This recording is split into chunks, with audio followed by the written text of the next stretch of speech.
Hello friends, welcome to SSC coaching centre. दोस्तों, आज की वीडियो में बात करेंगे गणित के उन प्रश्नों की जो परीक्षाओं के लिए बहुत ज़रूरी हैं, बहुत ही महत्वपूर्ण हैं। तो इस वीडियो को आप अंत तक देखेंगे तो आपको ये मालूम हो जाएगा कि किस तरह के प्रश्न परीक्षाओं में पूछे गए हैं। तो चलिए स्टार्ट करते हैं। दोस्तों, पहला प्रश्न है आपका 1200 के 5/8 का 74% क्या है। किसकी बात कर रहा है दोस्तों? 1200 की बात कर रहा है। तो आप 1200 लिखेंगे, ठीक है। 1200 आपने लिख लिया तो के का मतलब क्या होता है? मल्टीप्लाई, ठीक। 5/8 की बात कर रहा है तो 5/8। का मतलब होता है दोस्तों मल्टीप्लाई, और कितना? 74। और प्रतिशत का मतलब क्या होता है? बटे में 100 होता है, ये आपको मालूम है। अब यहाँ पर आप क्या कर सकते हैं, 2 जीरो से आप ये वाले 2 जीरो बिल्कुल कटा सकते हैं। 4 से कटाएंगे, 4 तिरिक का 12, 4 से कटाएंगे 4 दूने का 8, ठीक है। अब आप 2 से कटाइए 74 को, तो कितनी बार में कटेगा? 2 तिरिक का 6, 1/14, 2 सत्ते 14, 37 बार में ये कट गया। अब आपके पास बचा क्या? 3 × 5 × 74। क्या बचा दोस्तों?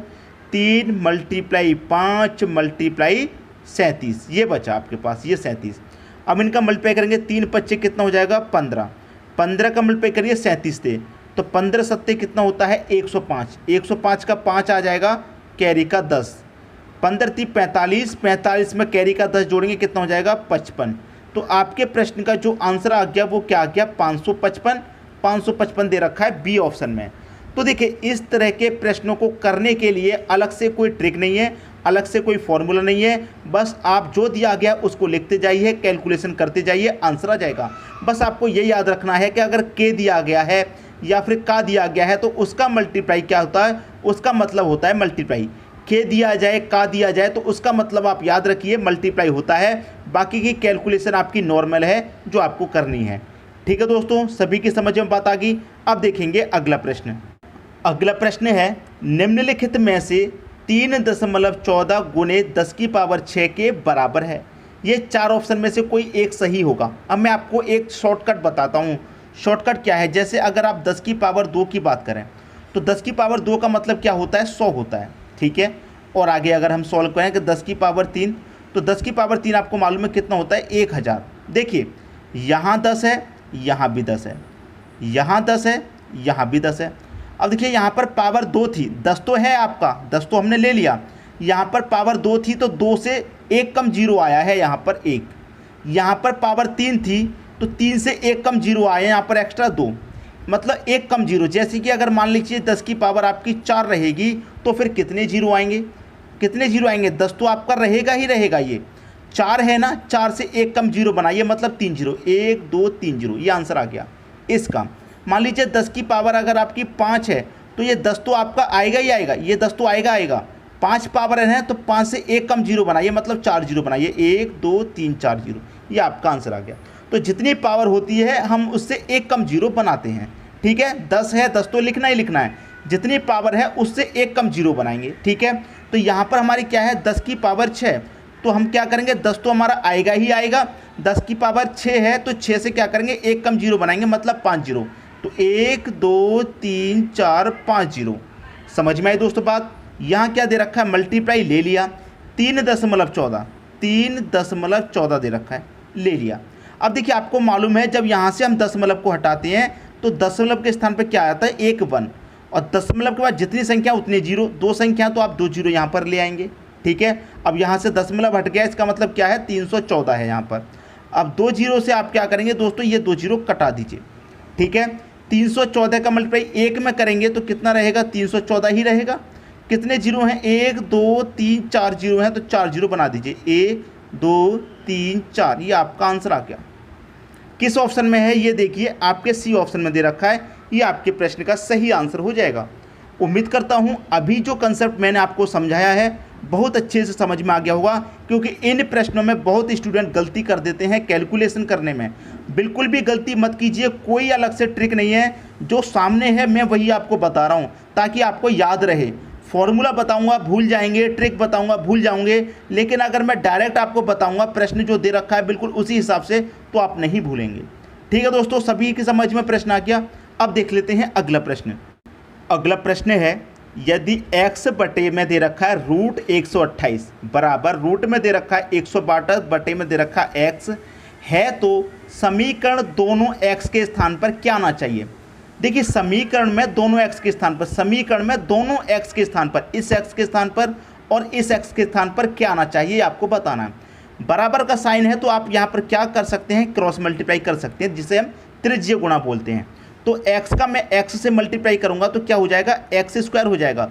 तो दोनों x का मान पूछा है ना, तो दोनों x का मतलब क्या है, आपको x स्क्वायर का मान निकाल लेना है। बराबर इसका मल्टीप्लाई इससे हो जाएगा, ठीक है। तो हम क्या होगा दोस्तों, 162 रूट में गुने कितना, रूट में 128, यही तो है दोस्तों। इन दोनों का मल्टीप्लाई हो जाएगा, जब इन दोनों का हुआ है तो इन दोनों का हो जाएगा। मैंने इन दोनों का मल्टीप्लाई यहाँ पर लिख लिया। अब देखिए एक्स स्क्वायर रहेगा यहाँ पर, बराबर मैं इस 162 को क्या लिख सकता हूँ, 81 मल्टीप्लाई 2 लिख सकता हूँ, इसके ऊपर रूट लग जाएगा। बिल्कुल लिख सकता हूँ कि 81 को हम 162 को 81 मल्टीप्लाई 2 करूँगा, 162 हो जाएगा। क्लियर है इतनी बात। अब यहाँ पर मैं क्या करूँगा, इसको मैं किस फॉर्म में लिख सकता हूँ, इसको मैं लिख सकता हूँ 2 गुने 64, 64 का मल्टीप्लाई 2 से करूँगा कितना हो जाएगा, 128 हो जाएगा। और यहाँ बीच में क्या है, मल्टीप्लाई का साइन, और इसके पूरे के ऊपर रूट लग जाएगा, क्या हो गया, दोनों का मल्टीप्लाई। अब देखिए मैं यहाँ पर सॉल्व करूँगा, एक्स स्क्वायर बराबर 81 का वर्गमूल क्या होता है। अब मैं रूट को सॉल्व करूँगा तो मुझे 81 का रूट निकालना है। 81 का रूट कितना होता है, 9 गुने, ये क्या हो गया, 2 दूने का 4, दोनों का मल्टीप्लाई किया 4 हो गया। तो 4 का मैं रूट निकालूंगा 2 होता है। ये कितना है, 64, 64 का मैं रूट निकालूंगा 8 होता है। अब मुझे क्या कर देना है, तीनों का मल्टीप्लाई यहाँ पर कर देना है, ठीक है। तो मैं तीनों का मल्टीप्लाई करूँगा, कितना हो जाएगा, 9 दूने का 18 हो जाएगा। और 18 का मल्टीप्लाई जब मैं 8 से करूँगा, 18 अट्ठे कितना होता है, 144, कितना होता है, 144 होता है। तो आपका एक्स स्क्वायर का मान कितना निकल के आ गया, 144। ये आपका आंसर हो गया 144। देखिए किस ऑप्शन में है, सी ऑप्शन में दे रखा है। ये आपके प्रश्न में दोस्तों क्या हो जाएगा, सही आंसर। उम्मीद करता हूं दोस्तों सभी को प्रश्न बहुत अच्छे से समझ में आ गया होगा। अब देखेंगे अगला क्वेश्चन। अगला प्रश्न है, 18 आदमी एक जहाज के मॉडल को 7 दिनों में बनाते हैं, 15 आदमी इसे कितने दिन में बनाएंगे। दोस्तों ये प्रश्न आपका टाइम एंड वर्क का है, समय और काम का प्रश्न है। और उसमें क्या होता है, एक फॉर्मूला होता है। मैं यहाँ पर फॉर्मूला बहुत बारी बता चुका हूँ, फिर से बताता हूँ। M1 D1 T1 पूरे का बटा W1 बराबर M2 D2 T2 पूरे का बटा W2। ये दोस्तों फॉर्मूला होता है टाइम एंड वर्क में, अच्छे से जानते हैं आप। जो वैल्यू हमें दी गई है वो रख देंगे। M की वैल्यू कितनी दी गई है, कितने मैन है, 18, तो आप यहाँ 18 रख दीजिए। इनटू डी का मतलब है दिन, कितने दिन की बात कर रहा है, 7 दिन की बात कर रहा है, 7 रख दीजिए, ठीक है। टी का मतलब है टाइम, टाइम आपको नहीं दे रखा कितने घंटे में या कितने मिनट में, उसे छोड़ देंगे। डब्लू का मतलब है वर्क, वर्क आपको दे रखा है, वर्क आपको क्या दे रखा है, एक जहाज बनाने का। तो बट्टे में एक लिखिए या मत लिखिए, कोई फर्क नहीं पड़ता। बराबर बाद में कितने व्यक्ति हैं, 15, आप क्या करेंगे यहाँ 15 लिखेंगे। इनटू डी का मतलब है दिन, पूछ रहा है कितने दिनों में बनाएंगे, D2 पूछ रहा है आपसे। क्या पूछ रहा है दोस्तों, D2 आपसे पूछ रहा है। इसी को तो सॉल्व कर लेना है, आपके प्रश्न का आंसर आ जाएगा। इसी को बस सॉल्व कर लीजिए, ठीक है दोस्तों। अब आप इसको सॉल्व करेंगे दोस्तों, तो मैं इसे कटाऊंगा, देखिए 3 से कटाऊंगा, 3 5 15, 3 से कटाऊंगा, 3 6 18, 6 का मल्टीप्लाई 7 से हो जाएगा, 6 7 42 बराबर में इधर कितना आ जाएगा, 5 गुने D2 आपको फाइंड करना है, ठीक है दोस्तों। अब मैं 5 से कटाऊंगा, कितनी बार में कटेगा, 5 8 40, 2 बचेगा, नहीं जाएगा, 10 मतलब कितना हो जाएगा, 20। अब 5 से 20 कटेगा कितनी बार में, 5 चौके 20, 8 बार में। बराबर इधर कितना बचा, D2 बचा। तो आपसे D2 ही तो पूछ रहा था कि कितने दिनों में बनाएंगे, 8.4 दिनों में बनाएंगे। ये आपका आंसर हो गया। क्लियर हुई बात। 15 आदमी से कितने दिनों में बनाएंगे, 8.4 दिन में बनाएंगे। किस ऑप्शन में दे रखा है, सी ऑप्शन में दे रखा है। तो ये आपके प्रश्न का बिल्कुल सही आंसर हो जाएगा। समझ में आई दोस्तों बात। उम्मीद करता हूँ प्रश्न आप सभी को बहुत अच्छे से समझ में आ गया होगा। अब देखेंगे दोस्तों अगला प्रश्न। अगला प्रश्न है आपका, निम्नलिखित समीकरण में प्रश्नवाचक चिन्ह के स्थान पर क्या आएगा। एक दोस्तों आपको समीकरण दे रखा है, इस प्रश्नवाचक चिन्ह की जगह पर क्या आएगा ये आपको बताना है। अब देखिए यहाँ भी प्रश्नवाचक चिन्ह है, यहाँ भी प्रश्नवाचक चिन्ह है। 48 रूट प्रश्नवाचक प्लस 32 रूट प्रश्नवाचक बराबर 320। तो इस प्रश्न में आप क्या कर सकते हैं, यहाँ से प्रश्नवाचक और यहाँ से प्रश्नवाचक को आप कॉमन ले सकते हैं। तो जब कॉमन लेंगे तो क्या जाएगा, प्रश्नवाचक आपका कॉमन आ जाएगा। कॉमन आ गया, क्या बचा दोस्तों आपका 48 प्लस का कितना हो जाएगा 32 बराबर कितना 320। जब आपने इस क्वेश्चन मार्क को कॉमन ले लिया, रूट क्वेश्चन मार्क को कॉमन ले लिया, तो 48 प्लस 32 हो जाएगा बराबर में 320। अब देखिए ये क्वेश्चन मार्क है, यहाँ पर मैं क्या करूँगा, इनको जोड़ूंगा, 48 और 32 को दोस्तों मैं यहाँ पर जोड़ूंगा, कितना हो जाएगा, ये हो जाएगा 80। क्लियर, 80 बराबर कितना, 320। ठीक है, अब देखिए मल्टीप्लाई में है तो काट देंगे, 0 से 0, 8 से कटाऊंगा, कितनी बार में कटेगा, 8 चौके 32। तो आपके रूट क्वेश्चन मार्क बराबर कितना आया है, 4। आपको बताना क्या है, प्रश्नवाचक चिन्ह का मान, रूट प्रश्नवाचक चिन्ह का मान 4 है। और जब आप यहाँ से इस रूट को हटा देंगे, इस रूट को यहाँ से हटा देंगे तो क्या हो जाएगा, इसके ऊपर स्क्वायर, रूट हटेगा यहाँ से तो इसका मतलब इसके ऊपर स्क्वायर आ जाएगा। ठीक है, और 4 का स्क्वायर का मान कितना होता है दोस्तों, 16। तो रूट क्वेश्चन मार्क का मान कितना आ जाएगा दोस्तों, आपका 16 आ जाएगा।